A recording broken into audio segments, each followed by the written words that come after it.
신앙인은 자존감이 분명해야 합니다 하는 제목이에요. 오늘의 본문을 묵상하면서 과연 사도 바울이 고린도 교회 성도들에게 말하고 있는 하나님은 어떤 분이었을까 하는 것이 저에게는 제일 크게 느껴졌습니다. 과연 고린도 교인들에게 사도 바울이 말하는 하나님, 그분은 어떤 분일까요? 전에 여러분에게 몇 번 말씀드린 것 같은데요. 저는 이 유대인들이 말하는 하나님이라는 그 개념은 과연 어떤 분이었을까 하는 것이 늘 저에겐 궁금해요. 오늘도 많은 사람들이 하나님 이렇게 말하거든요. 그냥 배워서 하나님 그래요. 지식으로 혹은 습관으로 혹은 형식으로. 하지만 유대인들이 가지고 있는 이 하나님이라는 그 개념은 우리가 가지고 있는 이런 생각과는 사뭇 다른 것 같아요. 성경에서 말하는 여호와 하나님은 유대인들이 가지고 있는 이 하나님의 개념 속에서 이해되어야 이제 정상적인 하나님에 대한 이해가 아닌가, 전 그렇게 생각을 합니다. 유일신이신 하나님, 그 여호와라고 스스로 말씀하신 그 하나님을 만나보고 싶고, 그리고 그 하나님과 교제하고 살고 싶고, 그리고 그 하나님과 늘 동행하며 살고 싶습니다. 그분만이 나의 신앙의 대상이고, 또 그분과의 관계를 위해서 나에겐 예수 그리스도가 필요하기 때문입니다. 그 하나님에 대한 이해가 다시 새로워지기를 원합니다. 그 하나님 누구십니까? 그 하나님에 대한, 그 하나님의 실체에 대한 분명한 인식과 그분에 대한 신앙 고백이 없으면 좀 미안하지만 우리의 신앙은 헛것이랍니다. 사도 바울이 여러 지역을 다니면서 복음을 전해요. 이때 사도는 예수가 그리스도라고 전하지 않습니까? 그것 때문에 유대인들이 분노하고 사도를 향해서 돌을 던지는 것입니다. 메시아, 곧 그리스도는 제2위의 하나님이시잖아요. 유대인들에게 있어서도. 삼위일체 하나님 가운데 1, 2, 3위가 있으니까 1위는 아버지 하나님, 2위는 성자 그리스도, 그리고 메시아, 3위는 성령 하나님 아니십니까? 모두가 다 하나님이니까요. 유대인들에게 있어서의 그 메시아는 하나님의 여호와 하나님의 권위와 동등한 하나님 우편에 앉으신 바로 그 인자 하나님이라는 것입니다. 따라서 그들이 말하고 있는 그리스도 혹은 메시아, 히브리어는 메시아고 헬라는 그리스도죠. 이미 우리는 그 정도는 이해하니까 섞어서 써도 되죠. 그 메시아는 그들이 가지고 있는 여호와 하나님과 동등한 분이기 때문에 우리가 함께 살고 있는 저 인간 예수가 우리가 가지고 있는 그 메시아 혹은 하나님과 동등한 권위를 가졌다고 말하는 것이 참을 수 없는 분노를 일으키게 하는 것이었습니다.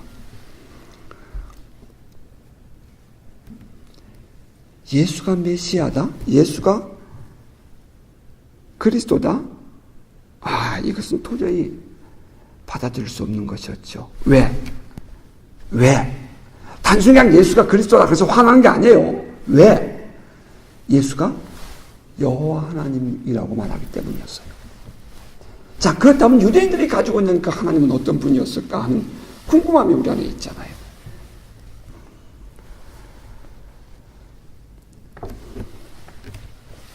한번 더 생각해보면 바울에게 그 예수가 하나님의 아들 메시아라는 사실을 누가 알려주죠?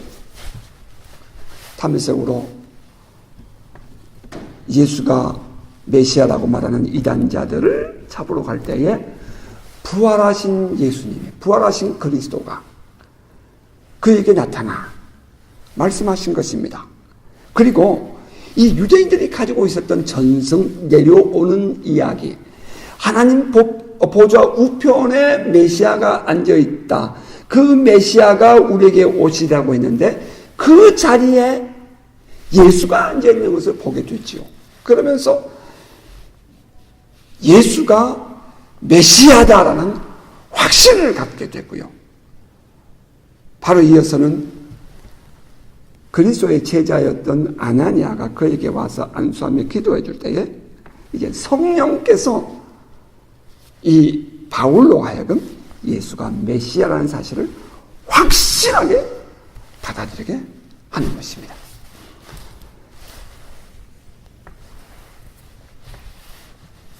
그 이후 사도 바울은 각지를 다니며 예수가 그리스도라는 사실을 전하게 됐죠. 저는 이때에 사도 바울이 가지고 있는 그리스도, 곧 메시아에 대해서 말하기 전에 그 전제되어진 그 그리스도가 이 하나님이다, 메시아가 하나님이다 하는 그 이 유대인들 속에 들어있는 그 하나님이 정말 궁금합니다. 우리 안에 회복되어야 할 믿음이 바로 거기에 있다고 생각하기 때문이고, 바로 그분을 만나고 싶은 열망이 제 안에 있기 때문이죠. 신구약 전체가 보여주는 하나님, 신구약 전체가 우리에게 보여주고 있는 하나님, 그 하나님을 만나고 싶지 않습니까? 그 하나님이 보고 싶고 그 하나님과 함께 살고 싶어요. 우리 너무나도 쉽게 하나님을 불러요. 하나님. 아니요. 유대인들은 그렇게 하지 않았어요. 그렇게 가볍게 하나님을 부르지 않습니다. 구약의 유대인들은 성경을 쓰다가 여호와 하나님이라는 이름이 나오면 그들은 벌떡 일어나서 몸을 씻습니다. 붓을 빨아요. 토판을 바꿉니다. 그리고 여호와 하나님이라는 글자를 맨 앞에 썼어요. 그만큼 그들은 이 하나님에 대한 인식이 달랐다는 것입니다. 그들이 가지고 있는 이 하나님에 대한 인식이 얼마나 크고 또 얼마나 적확했으면, 분명했으면 그렇게까지 그들의 삶을 바꿀 정도의 하나님이었을까 하는 것을 생각해 봅니다.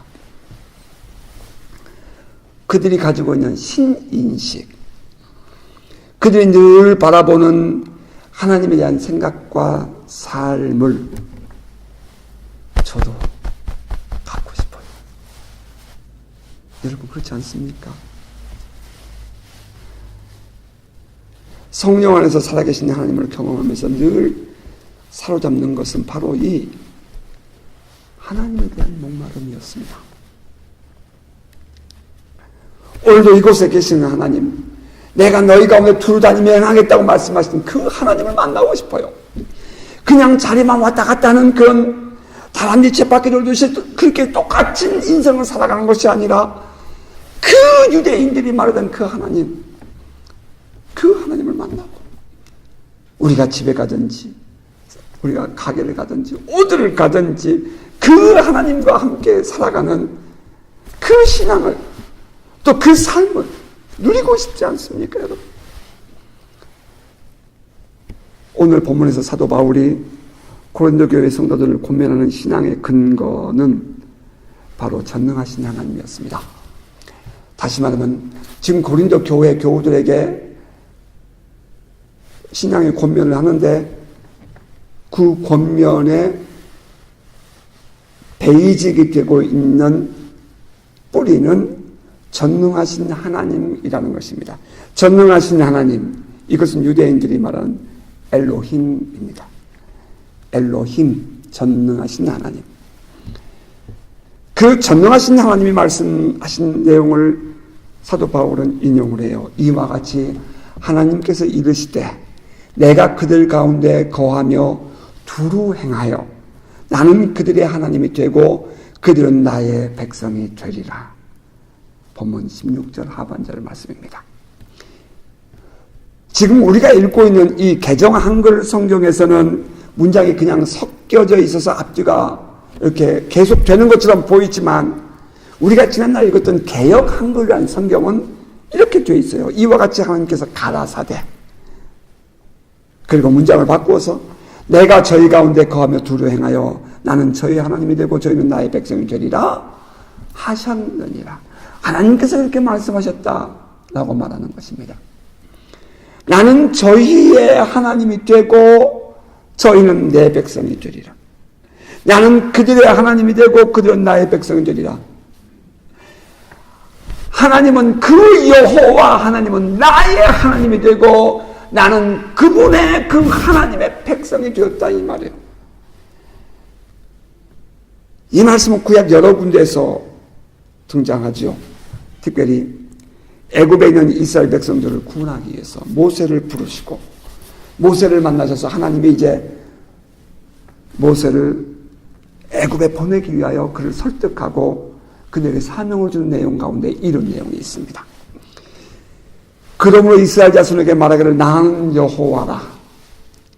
내가 애굽 사람의 무거운 짐 밑에서 너희를 빼내며 그들의 노역에서 너희를 건지며 편팔과 여러 큰 심판들로서 너희를 속량하여 너희를 내 백성으로 삼고 나는 너희의 하나님이 되리니 나는 애굽 사람의 무거운 짐 밑에서 너희를 빼낸 너희의 하나님 여호와인 줄 너희가 알지라.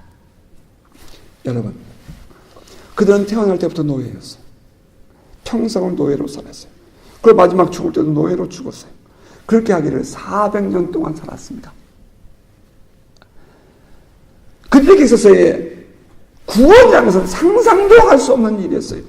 그 땅을 나온다는 것은 도저히 이 아예 그림조차 없는, 이미진조차 없는 그런 사람들이었어요. 그런데 하나님이 그들에게 말씀하시는 거예요. 그 노예들에게 내가 너희를 건져낼 거야. 나는 너희의 하나님이 되고 너희는 내 백성이 될 거야. 라고 말했다는 거예요.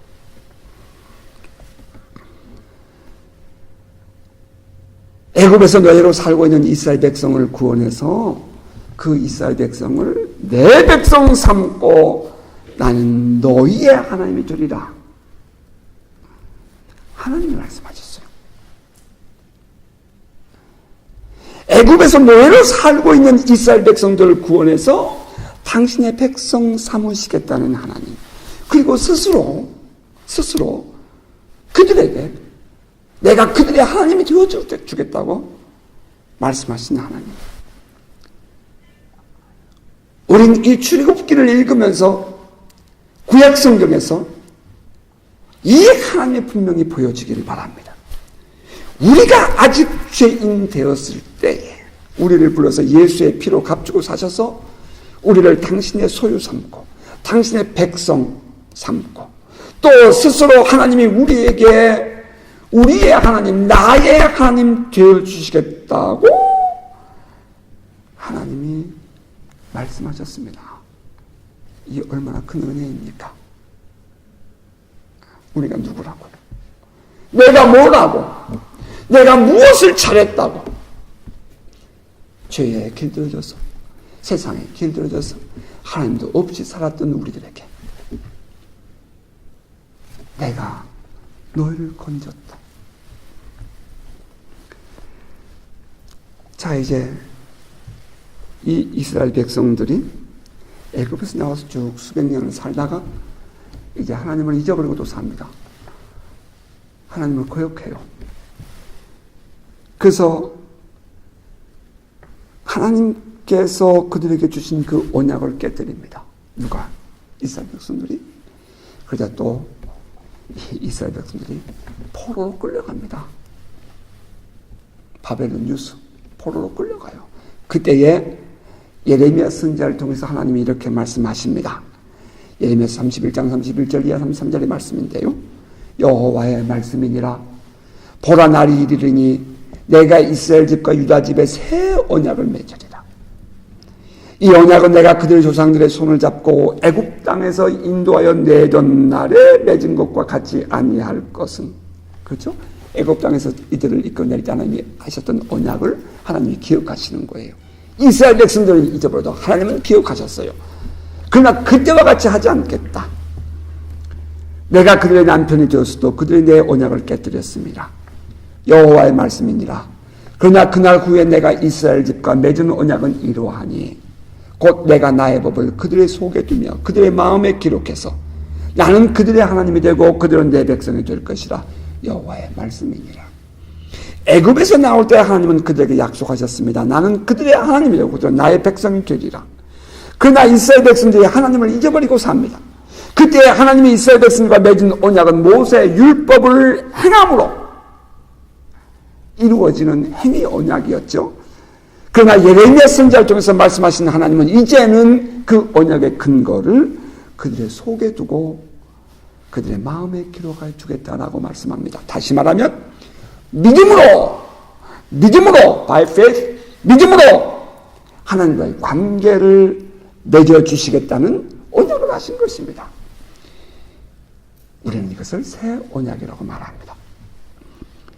이때에도 하나님이 하신 약속이 나는 그들의 하나님이 되고 그들은 나의 백성이 되리라 였습니다. 에스겔서 11장은 또 이렇게 말씀하기도 했답니다. 내가 그들에게 한 마음을 주고 그 속에 새 영을 주며 그 몸에서 돌 같은 마음을 제거하고 살처럼 부드러운 마음을 주어 내 율례를 따르며 내 규례를 지켜 행하게 하리니 그들은 내 백성이 되고 나는 그들의 하나님이 되리라. 에스겔 11장 19절 20절의 말씀입니다. 새 영, 성령을 주어서 믿음을 갖게 하시겠다 하는 말씀이에요.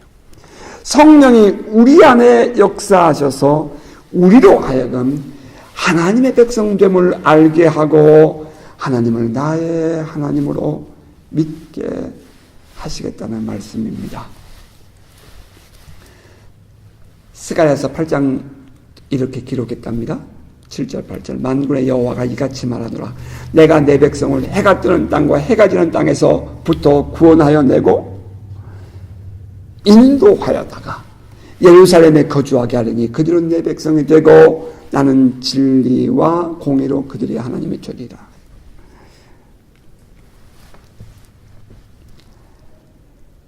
이 하나님의 말씀을 묵상하면 묵상할수록 그 하나님의 뚜렷해지면 질수록 그 앞에 보여주는 내가 누구인지에 대한 인식이 더욱 뚜렷해짐을 깨닫습니다. 하나님은 나의 하나님이 되고 나는 하나님의 백성이라는 것입니다. 여러분, 우리가 누구입니까? 우리는 우리가 누구인지 모르는 그런 인생의 떠돌이가 아닙니다.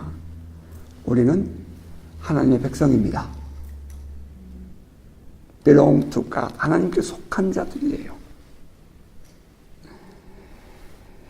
애굽에서 종살이하는 이스라엘 백성들을 구원해 내셨던 그 하나님, 우리의 과거의 삶에서부터 우리를 건져주신 살아계신 하나님의 백성들입니다. 그 하나님을 사도 바울은 전능하신 하나님, 전능하신 주 엘로힘이라고 표현했습니다. 그리고 이제 오늘 읽었던 그 본문을 좀 더 내려가 보면 고린도후서 6장 17절 18절에는 그러므로 너희는 그들 중에서 나와서 따로 있고 부정한 것을 만지지 말라. 내가 너희를 영접하여 너희에게 아버지가 되고 너희는 내게 자녀가 되리라. 전능하신 주의 말씀이니라 하셨느니라 라고 기록하죠. 이것은 이사야서 52장 11절의 말씀을 인용한 것인데요. 그 말씀에 보면 우리가 누구라고요? 이거 하나님의 약속이에요. 우리가 누구라고요? 하나님은 우리의 아버지가 되고 우리는 하나님의 자녀라고 하셨습니다. 하나님 아버지 그리고 하나님의 자녀, 전능하신 하나님이 스스로 전능하신 하나님이 올마이티가 올마이티 로드, 그 전능하신 하나님이 우리를 바라보시면서 스스로 나는 너희의 아버지가 되고 너희는 나의 자녀가 되리라 이렇게 말씀하셨습니다. 할렐루야. 이보다 더 분명한 우리의 정체성에 대한 이해가 또 있겠습니까? 우리가 하나님을 아버지로 부른 것이 먼저 부른 것이 아니에요. 하나님이 스스로 우리에게 아버지가 되어 주셨습니다. 우리는 고아가 아닙니다. 아들이에요. 우리가 부르고 있는 아버지가 누구십니까? 전능하신 하나님 아닙니까? 전능하신 하나님은 우리를 나의 백성이라고 부르시고 나의 자녀라고 부르셨습니다. 이것이 진정으로 우리 마음에서 받아들여지고 인정될 때에 이제 정말 우리가 당당해지는 신앙이 되는 것입니다. 은혜 아닙니까? 은혜예요. 그런데 이것이 어떻게 믿어지고 받아들여지죠? 에스겔 선지자가 말한 것처럼 새 영을 우리에게 부어주셔서, 성령을 우리에게 부어주셔서 우리 안에서 우리로 하여금 그것을 믿게 하심으로 하나님이 나의 하나님, 그리고 내가 하나님의 백성됨을 알게 하신 것입니다. 고린도 교회 성도들 이방인이었습니다. 유대인들에게 있어서 이방인들은 하나님의 자녀가 될 수 없었어요. 도저히 받아들일 수 없는 주장입니다. 그들의 입장에서라면 율법을 행하고 할례를 받아야만이 하나님의 자녀요 하나님의 백성인데 이 이방인들은 전혀 그렇지 않았어요. 그런데 하나님은 그들에게 뭐라고 말씀했다고요? 그들에게 성령을 주어서 그들로 하여금 하나님의 백성이 되고 하나님의 자녀가 되도록 하시겠다는 것입니다. 여러분, 성령 받는 것이 이렇게 중요한 거예요. 오늘 이방인들이 말입니다. 우리들이 이방인들이에요. 여러분, 성령 받은 것이 이토록 중요한 거예요. 성령이 내 안에 계시는 것은, 이것은 세상에 그 무엇으로 대치할 수 있는 것이 아니에요. 성령 충만하시길 주님을 축복합니다. 성령 받아서 새로운 사람 되어야 돼요. 거듭나야 돼요. 진짜로 성령이 아니고서는 우리를 거듭나게 할 수가 없어요. 우리가 교훈적으로 살 수는 있어요. 우리가 똑똑하게 살 수 있어요. 우리가 세상에서 당당하게 살아갈 수 있어요. 그러나 성령 받지 못하면 성경이 말하는 것은 죽었다, 육신에 속한 자다 라고 말한다는 거예요. 고린도 교회 성도들이 성령을 받았습니다. 사도 바울은 고린도전서 12장 3절 하반절에서 그랬죠. 예수를 성령이 아니고선 주라 할 수 있는 사람이 없다고요. 그리고 고린도전서 3장 16절에서는 또 이렇게 말씀해서 너희가 하나님의 성전인 것과 하나님의 성령이 너희 안에 계시는 것을 알지 못하느냐. 너희 안에 성령이 함께 계신다. 이렇게 말했어요. 사도는 이방인인 고린도 교회 성도들에게 일하신 성령이 그들로 하여금 하나님의 백성이 되고 하나님의 자녀가 되게 하셨다는 사실을 말씀하고 있는 것입니다.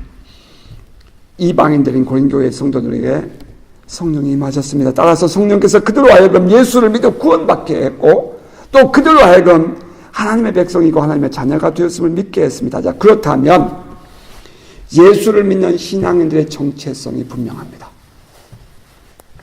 우리가 누구입니까? 우리는 전능하신 하나님의 백성이며 하나님의 자녀입니다. 하나님은 우리의 하나님이시며 우리의 아버지십니다. 이것이 여러분의 신앙에 분명하십니까?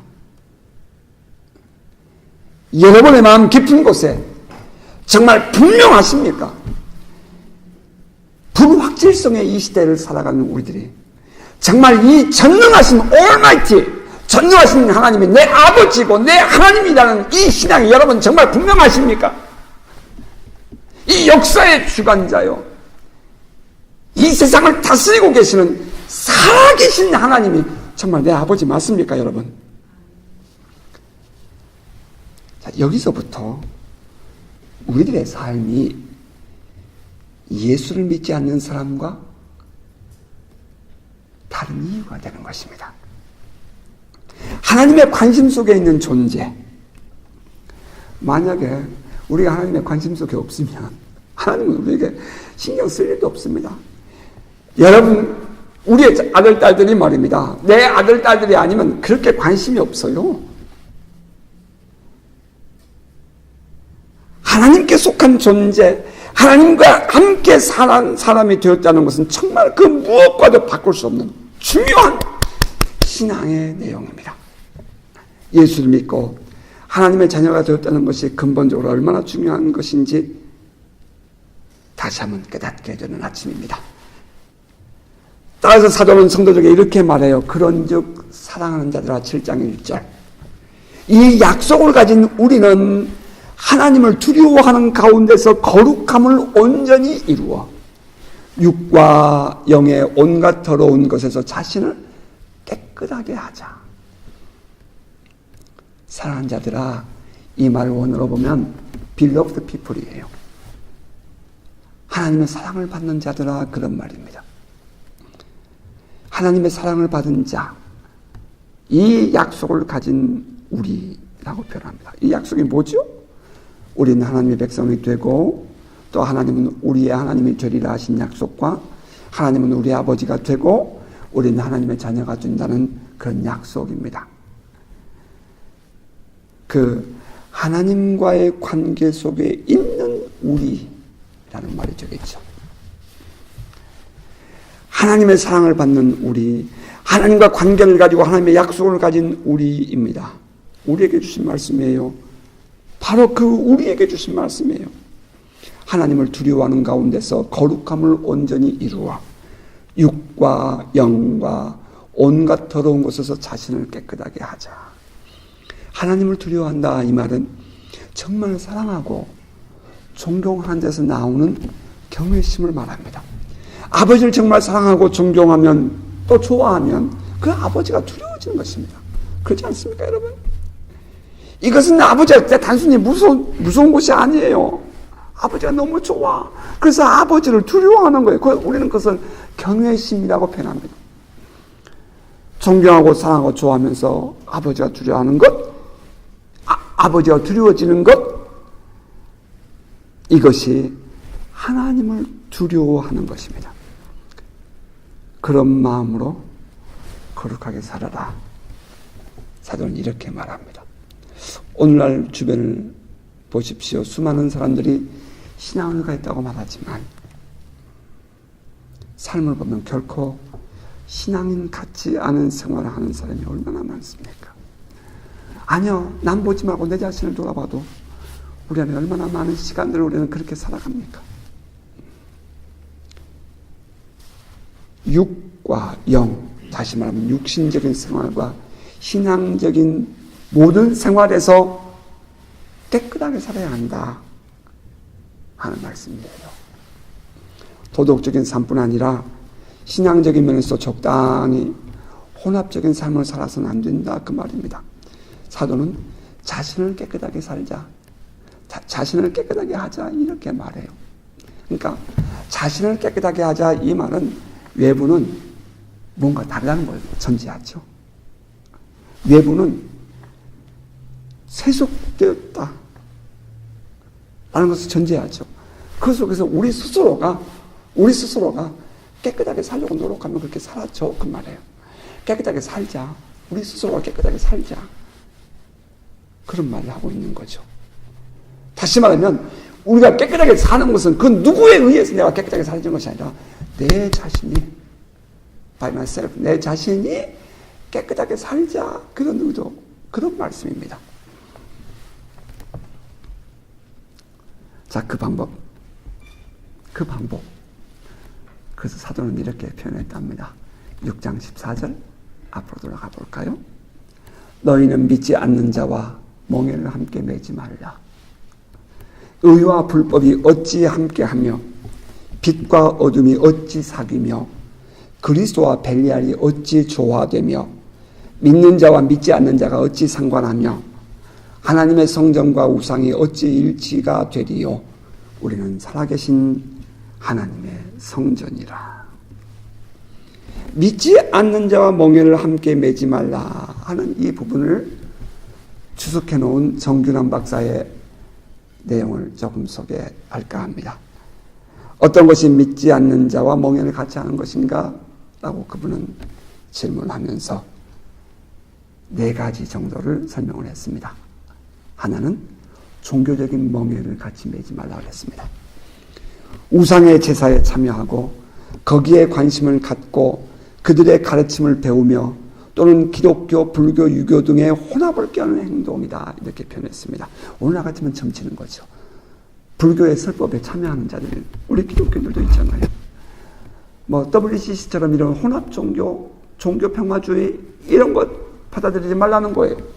이것은 그리스도와 배려하게 함께하는 행동이라 이 말입니다. 두 번째는 믿지 않는 자와 멍에를 같이 해서는 안 될 것, 결혼이라고 했습니다.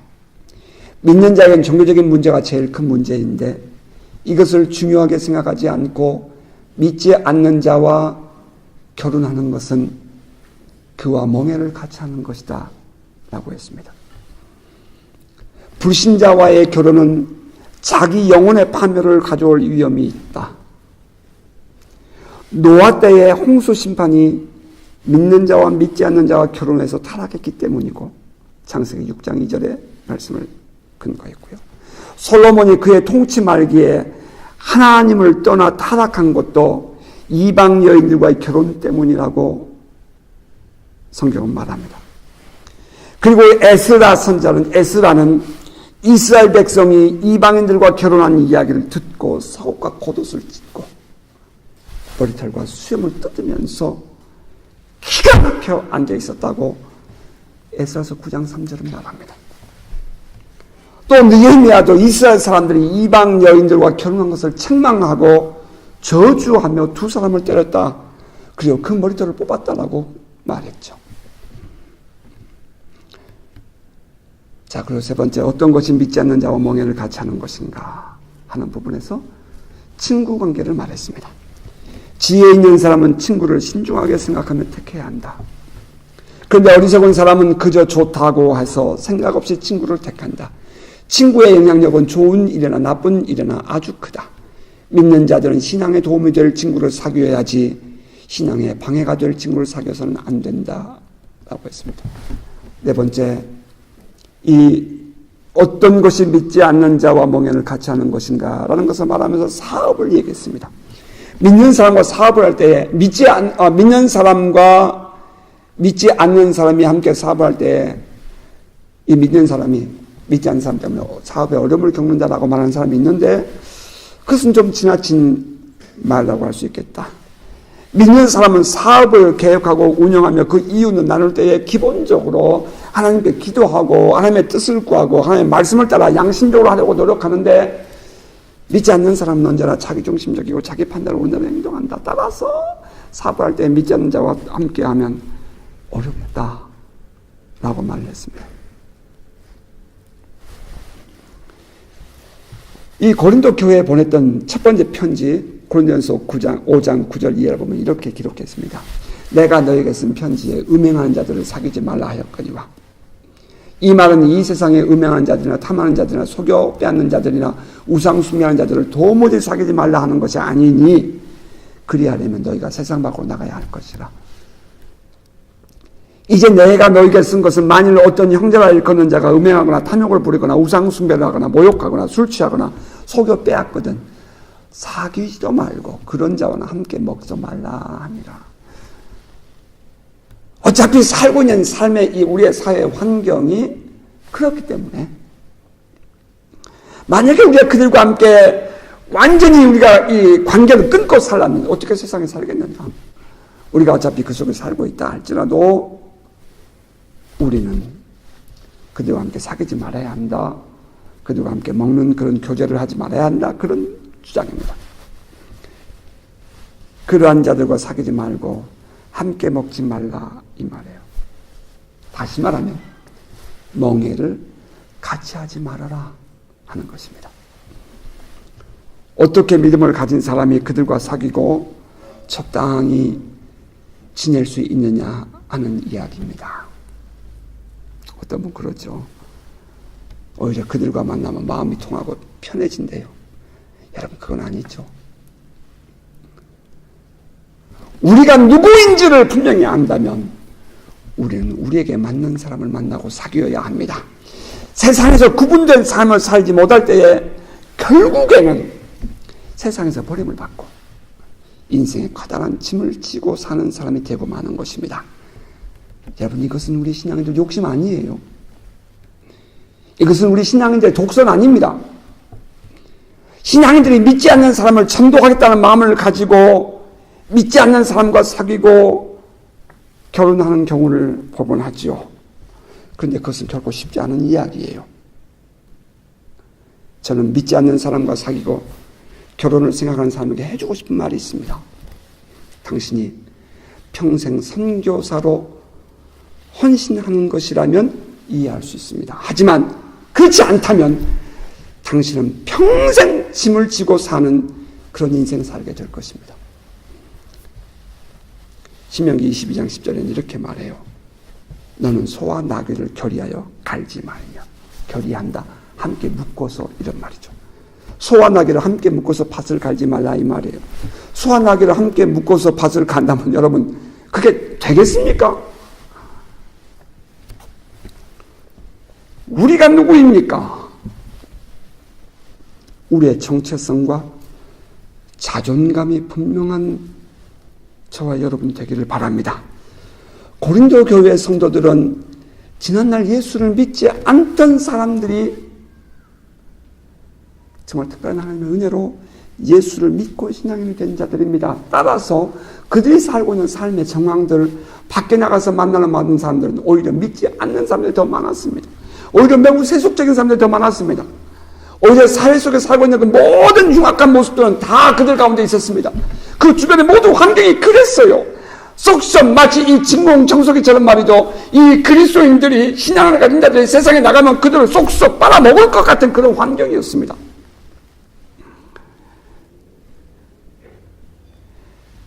그들 모든 주변의 환경은 믿는 사람보다 믿지 않는 사람이 훨씬 많았습니다.